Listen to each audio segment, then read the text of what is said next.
You are listening to Dodging Divorce Disasters, a podcast where I interview divorce professionals that give you clear guidance, real talk, and smart strategies to help you make better decisions when it matters most. My name is Lori Hawkins. I am a divorce realtor, expert, and your host. I have the privilege of working with these professionals daily, and there is a wealth of knowledge in each episode. Let's get started. Hey, everybody. I am so excited today because I have got a first on here today. I have Deanna Doyle on here with me, and we have been friends now for a couple years, I would say. But she is a paralegal with a family law attorney office here in town. And I am so excited because I have not had a paralegal on here before. Deanna, thank you so much for being on here. How are you? You're welcome. I'm pretty good. How are you? I am really good. I'm Good. really good. Okay, I know from the work that I do in divorce, once I get a case like from an attorney, I almost have more interaction with a paralegal Yeah.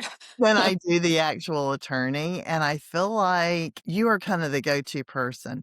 So before Always. we get started, tell us what firm you work for and anything you want us to know about it, maybe where y'all take clients from and things like that, and then we'll jump into everything. Sure. So I work at Jones Childers, Donaldson and Webb here in Mooresville, and we do a ton of different types of law. We do domestic and real estate and criminal and civil litigation. And we really like to stay in the Iredell County. We do have some attorneys here that will, do MEC or Catawba, Rowan. Those are generally where we stay. Okay. Now, your particular work, do you just work with attorneys that do family law, or do you do all of that? So I actually work for a criminal attorney, but we dabble in collaborative family law. Okay. And then other domestic areas, maybe where there's just a separation agreement. He doesn't really like to deal with cases where there's children and we have to do a lot of custody battles. That's why he really liked the collaborative family law aspect of the domestic law. Okay. All right. So just to make sure I'm right and anybody listening.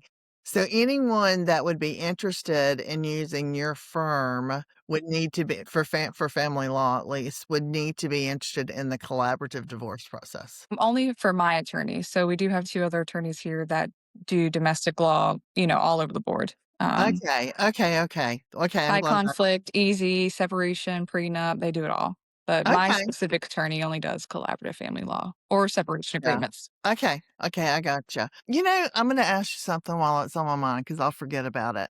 Because you said that the attorney that you work for does that. Is a paralegal kinda assigned to a particular attorney, or do you have a paralegal that works for all of them? How does that work for those of So us that don't know?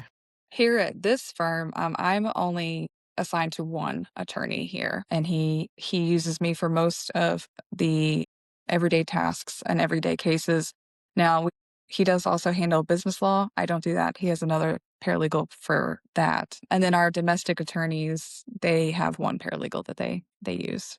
Okay. So very And individualized here. I was gonna say that probably would have to do too with maybe how large the firm is, because I mean, I guess there could be if it's like a one attorney and they have a paralegal, but they do multiple things, then, well, that really doesn't make sense either though. So I guess it's really per law Per firm firm. Yeah. as how that works, right? I would say so because I worked at workers' comp law firms before and I worked for multiple attorneys, but the paralegals also kind of floated too. So I think it's just per firm. Okay. Yeah. Well, that makes sense. Okay, I always like to do a fun fact, and this one kinda made me chuckle when I saw it because I did not put, this and you together.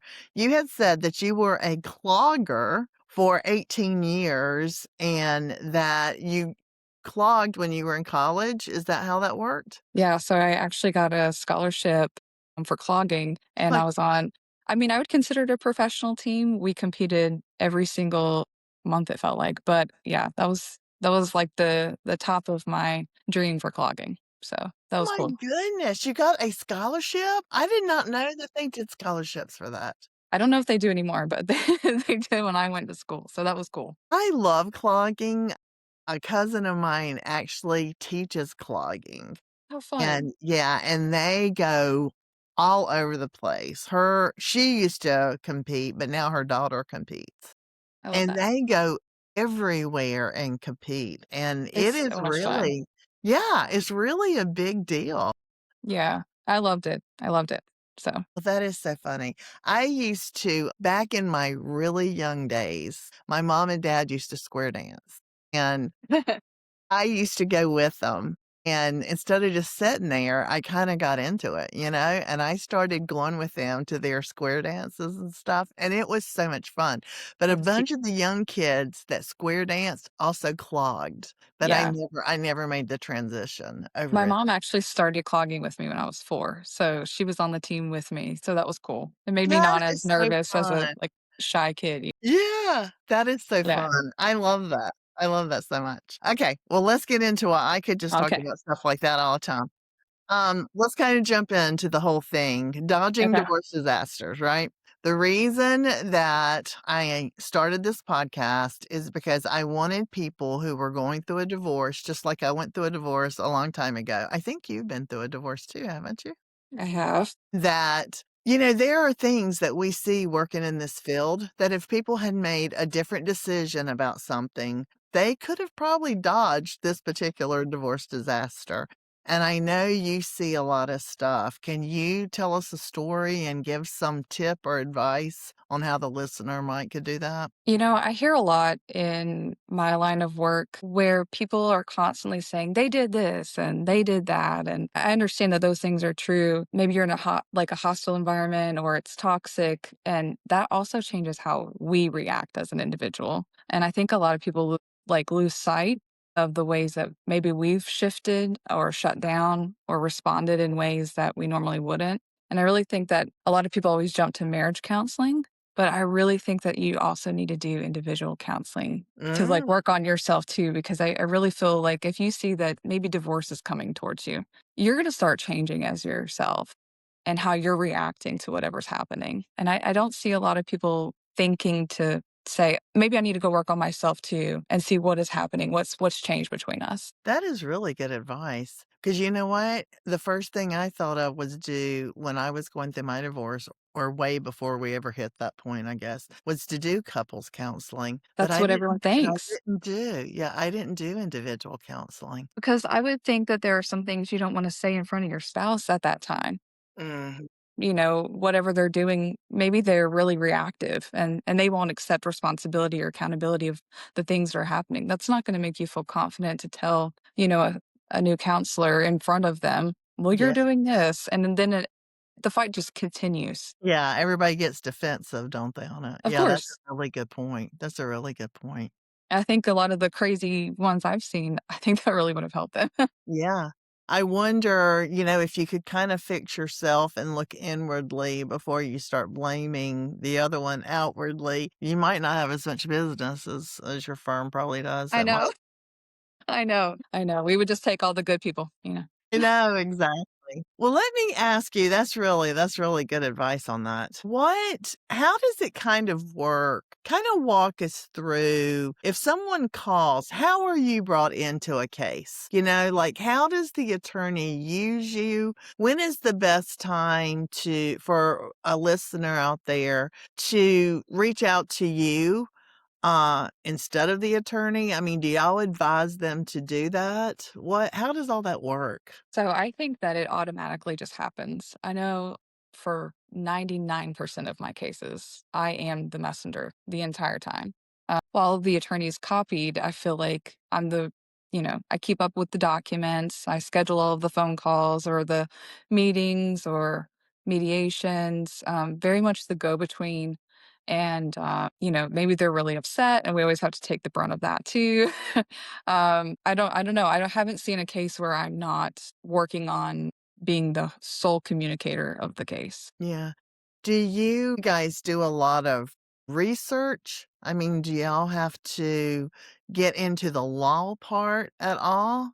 So Or I personally don't for my attorney. He very much does his own research, pulling statutes and reading other cases on, like case law. I don't really do that for him. But like the drafting of maybe like skeleton drafts to get them ready for him, definitely talking to the clients to get their answers for like discovery, getting all of the documents from clients if we have to produce documents. That's definitely all me. do you, like, set in on initial meetings, or is the first one kinda with the attorney and then you're kinda brought in?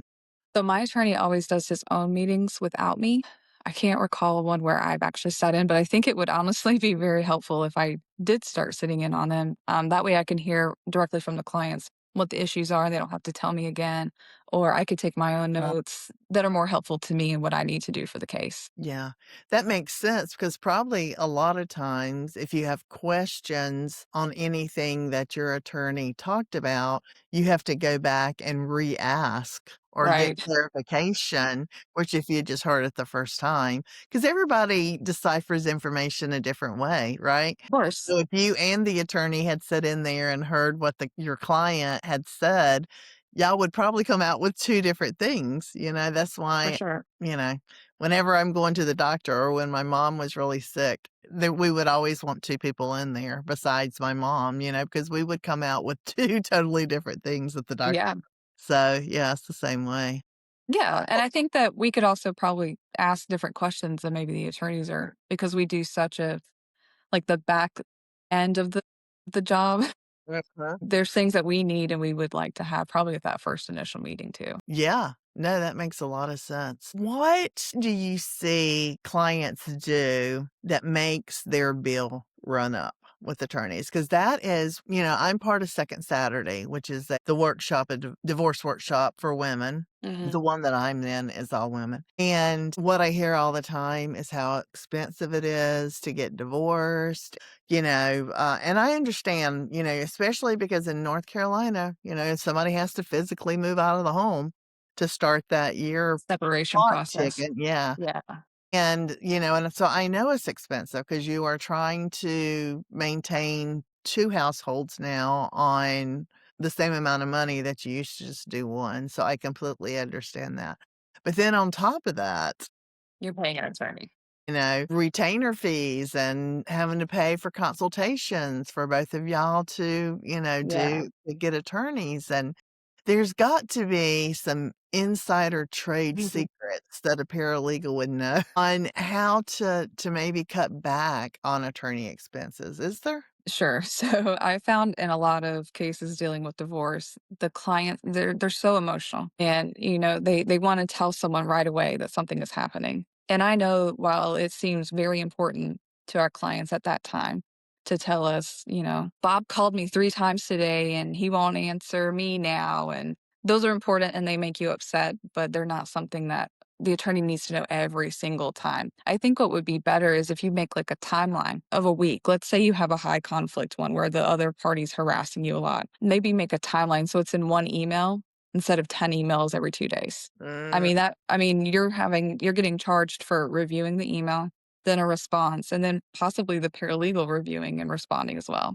That's a lot of billing on one email, yeah, it is. So just kind of keep a notepad or something and just write all of this stuff down. and then That's a just do a really good snapshot of it. idea. Yeah, that way you're not emailing every day and then getting upset because 'cause you're not getting an answer. Maybe that the attorney didn't think you required an answer on. Right. You're just letting us know information on the case. It's still gonna get a charge, and I think a lot of people get frustrated at that. I know, I don't know that people understand how attorneys charge. And I mean, even paralegals, all of you in your firm, because what is it? It's like It's point 2. of a So it's mi so for a 12-minute, we can bill. I mean, that is crazy. Right, so if it takes me an hour to draft something, that's the full I'm at 175 an hour. So Yeah. So, and that okay, so you brought up another good point. I would think a really good reason to reach out to you before reaching out to the attorney is because your billing rate is so much cheaper correct. than what an attorney's rate is. Yeah, my attorney bills at 385 an hour. And does the attorney care or do they prefer the clients to reach out to the paralegal or to them? It depends on what it is. So I can't give legal advice. So if it's Right. purely a question about legal advice, I'm gonna direct them to the attorney anyways, and I do a lot of no charges for stuff like that because that's not ethical. But if it's just like, "I need to talk to so and so tomorrow, do you have any time for me?" That should go through the paralegal 100%.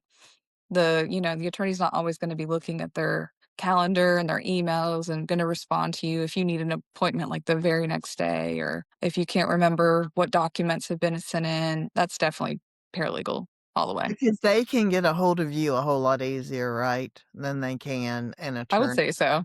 And, a lot of attorneys work differently, and you may not hear from them once a week, I don't know. Right, and depending too on I mean, every attorney is different in how much they're in the office and how much they actually do litigation and might have to be at court. So, if they are in court, forget it. I mean, Yeah, because mine they don't know how long they're gonna be tied up in court either. right, like I So said, mine does criminal law, good. majority of our cases, and he's gone most of the day.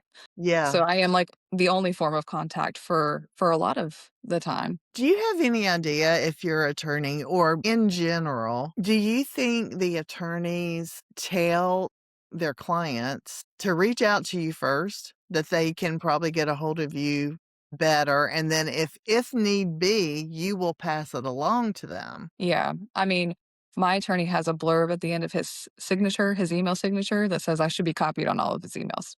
Good. Yeah, that's good. And I just with this wondered if it's almost like if they should email you and copy him.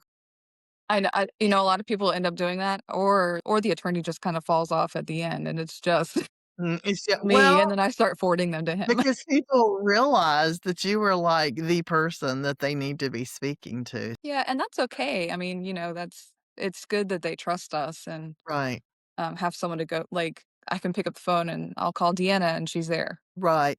Well, and yes, definitely so. Plus, they know they can trust you in that, just like you said, you're not an attorney, and you're not going to overstep your boundaries and give any kind of legal advice. Right. I mean, even as a realtor working in divorce real estate, I can't tell you how many people ask me legal questions, Oh, and I I'm bet. that's outside my wheelhouse. You're gonna have to, contact your attorney for that because there's only particular things, that I do. So, yeah, I know. Well, see, this is the kind of thing that I think listeners need to know because especially for somebody that's just jumping into this arena.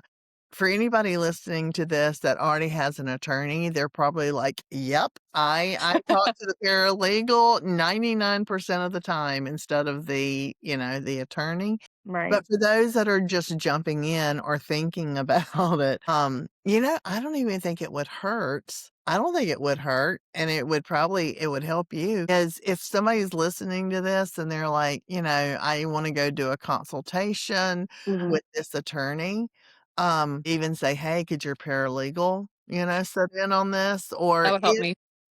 yeah, exactly. Now the only thing is they would be paying for your time, I guess after you make No, the I decision. think for the consultation, it would just be the one consultation fee. It We wouldn't would? charge for an yeah. Oh, And a okay. lot of So you times just do like a flat consultation fee regardless? all of our attorneys here are the same fee for their consult. Okay. That's good. Well, then Yeah. that might be a really good tip right there is if you're going in for a consult, because if they're gonna be dealing with you as much as them, they probably need to see how, they kinda fit in with you too, as much as you're gonna be dealing with them. Yeah, and like I said, our domestic attorney here, he does have his paralegal sit in with all of his meetings, like, Yeah. from start to finish. No, that makes a lot of sense. Let's see here. So, but you also help him with his criminal law too, though, right? My attorney, yeah, Yeah. yeah. Yeah, you do I both. do so criminal, civil, personal injury, collaborative family law. We do a lot of partitions right now, which is weird. Yeah. It's very, very odd that we've gotten so many recently, which is also It's I'm sorry, go ahead. no, you're fine, which is tending to be very high conflict. It kind of feels like a divorce. Um, Yeah, I know, exactly. Oh, what was I just getting ready to ask you? You were just oh, for those who may not understand, talk a little bit about collaborative divorce. You said your attorney only does that. What is collaborative divorce for anybody that might be listening that don't understand it? So it's a group of attorneys that work together. Um, and you cannot file anything in the courthouse except for the absolute divorce. So everything is to be done outside of the courthouse so that you're not filing, motion after motion and contempt orders. And it's for people that don't have a high conflict divorce. Maybe it's been 20 years, it's run its course. They're just seeing things differently. One wants to travel, one wants to sit at home and stream video games. I don't know. And they're just ready to go their separate ways. That's a good one for them. It's purely just with attorneys and, maybe there's a sale of a house where we would have a CDRE that helps out. Just very neutral people helping all together Mhm. for the same end goal. So if it's kept out of court, does that mean that all the, documents are kept private? Yeah, there would be nothing filed with court except for the absolute divorce. Okay. Yeah. So if somebody's looking for that, if there were things going on in the marriage that they don't want anybody to be able to look up, you Hmm. know, like it is if it's in the court, then that's a way that they could keep it out of the public Yeah. knowledge is to do collaborative. I didn't think of it that way, but yeah. Is that something you see growing, collaborative divorce? We had a decent amount of cases when we first started, but I feel like recently there's a lot of really high conflict divorces happening now, which is unfortunate because I mean those are really expensive. I mean, Yeah. so much back and forth with attorneys, and you're going to court a lot, and I don't know. I think they're just really sad for kids involved and stuff. Yeah. No, I totally agree. So I hope that it gets not super popular. I hope people do stay together, but Yeah.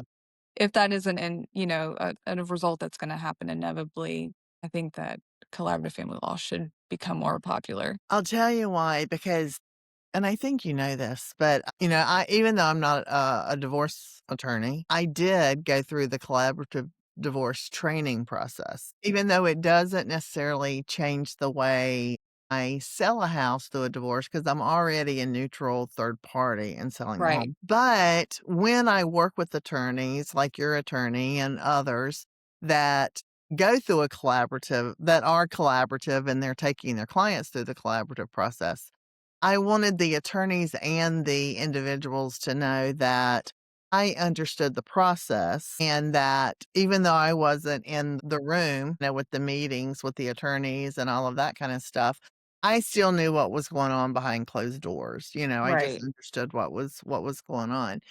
Um, the thing is, the thing that I love about collaborative is that, especially if there is children involved, that the family, the husband and wife, the mom and dad, or whoever that is right there, they still get to come up with how they're gonna handle that. Yeah. And it's not gonna be put in front of a judge where the judge is gonna hear your side of the story for maybe 30 minutes Right. and then make a ruling, and then whatever he rules is what's gonna be Is what it set for is. the rest of the time. So, I know collaborative divorce is not for everyone, but what I have been exposed to it, I that is, like, my favorite thing is, for the family to be able to maintain how the family is gonna live the rest of their life, whether they're married or not with the Right, kids. because you still have to parent with that person. Exactly. They don't Yeah, just go away. right, And it exactly. really is a much more peaceful option. If people are able to do that, it's Yeah, just it's so much better. yeah. No, I totally agree. Well, is there anything we didn't discuss that you think would be important for our listeners to hear that we've overlooked? I was gonna say something that I think would be really important when you're, like, hiring an attorney. I Yeah. find a lot of times maybe there's a miscommunication on how the client wants the attorney to perform, or maybe they haven't done their research on how the attorney litigates a case. And I think that that's really important to get out on that first consultation. Like maybe you want a pit bull of an attorney and you have someone that's very peaceful and loves mediation and you're gonna constantly fight the whole time with your attorney. That's not that's not what you want. That's not what you wanna pay for, you know? Exactly, and that I did not know this when I was going through my divorce. I didn't understand that there were different attorneys that practice law. I mean, even within the field of divorce, that Yeah. there are different ways to get a divorce besides just collaborative. I mean, there's so much. This is And what we're talking about is exactly the reason that I do these things, to educate the listener. And I've also you tell me if you think this is true, because okay. you would know better than me. But let's say it's me and that my husband or soon to be ex-husband had hired a quote unquote pit bull. Okay. That they're going to take them into court. They're going to drag them into court, litigation. That's the way that Right. they're going to want to go. Do you feel that you need an equal match? Can someone that maybe should I still look for an attorney that's going to match my personality more, that I relate to more, trusting that they're going to do whatever needs to be done? Meaning, if you maybe don't want a collaborative, you maybe want somebody that will go to court if need be, but not necessarily another pit bull. You know what I'm saying? What do you think? What's your advice on that? I think that if you have let's say you have 2 very aggressive attorneys, that is gonna be probably the highest attorney bill that you could ever Right, imagine, that's what I'm because thinking they too. just love fighting. I mean, and maybe they're really good at it, and that's fantastic, but I in the past, I've seen that there's a certain, pit bull attorney that was practicing around Iredell, and I think the best one was actually the very cool, calm, 30 years of experience, doesn't get shaken up, not surprised, doesn't bring a lot of emotion, and just stays calm-headed the whole time. Yeah, I totally agree. I agree with you on that because I see in these mom groups on Facebook where That's where people I will was getting that question from, Yes, and I'm it's like, like, "Stop." he's getting a pit bull. I need a pit bull. Do you? Do No. you need a pit You bull? it's gonna be so traumatic, honestly, and it's just, like, emotional chaos, because Exactly. if you're already upset and you're already anticipating that, I think it's nice to have someone that can bring you back down and be like, "This is okay, I've seen this before, this is what we're gonna do," and see if we can talk them off that ledge. Yeah, I I and totally agree. I try not to comment on those groups because I don't wanna get involved, but I see I that don't either. I don't all the either time. unless they actually give their name, and I'll DM them, like, direct message them and be like, "Do you Be really careful, need Yeah, don't get your advice off Facebook." But please. well, this has been so good. You have given such great advice, you really No, have, and thanks. I mean, I can't stress enough how much I love paralegals. And how important I didn't realize till I started working in this divorce niche that how important you guys are, and the attorneys. I don't know if all attorneys appreciate it, but I know a lot of them do because they know they could not survive without you guys. What is the best way for people to reach your firm or you and if they're wanting to hire you guys? So we have a website, and you can go on there. Do you want me to tell the website? Yeah, please. Okay, it's, jcdwlaw.com. All of our attorneys are listed there, and then all of the respective staff is listed. If you wanna reach me, email is always very fast for me, and that's my first and last name at jcdwlaw.com, and then our phone number is, on the website too, but it's 704-664-1127. Perfect. Thank you so much. Thank Honestly, you you. have given a lot of good information, and I appreciate you taking your time. And because now we know what you bill for your time. So just send Yeah. me a bill for this time, right? I can't afford you or the attorneys. It was good to see you. I It really was good appreciate seeing you you. sharing your expertise with us. Thank you. Bye. Bye. This podcast is for informational and entertainment purposes only. The information contained herein is not legal advice. If you need legal advice, please seek an attorney.